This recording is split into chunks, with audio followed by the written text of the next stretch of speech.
मिनश्शैतानिर्रजीम बिस्मिल्लाहिर्रहमानिर्रहीम सल्लल्लाहु अला मुहम्मद। हम दरूद व सलाम पढ़ें और पढ़ाएंगे इंशाअल्लाह। ये भाई हाफिज मोहम्मद आदिल साहब हमारे साथ मौजूद हैं।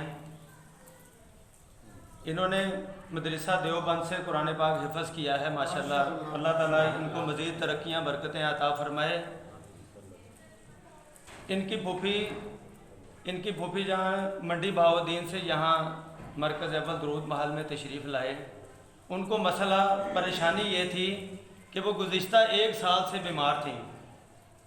उनको परेशानी मसला ये था कि जब रात के ठीक 12 बजते तो उनको कोई ऐसे महसूस होता था कि जैसे उनको किसी ने जगा दिया है, और जागने के बाद उनकी ये राइट साइड पर, दाहिनी साइड पर इतनी शदीद तकलीफ़ होती थी कि उस तकलीफ़ की वजह से उनका जिस्म बेजान हो जाता था। वो इंतहाई परेशान थी। इस दौरान उन्होंने बहुत से डॉक्टरों से भी इलाज करवाया, हकीमों से भी इलाज करवाया, अलाइड हस्पताल से भी उन्होंने रिपोर्टें करवाई, इंडिपेंडेंट हस्पताल से भी उन्होंने रिपोर्टें करवाई। उनकी रिपोर्ट्स बिल्कुल क्लियर थी, मगर उनकी तकलीफ़ नहीं जा रही थी।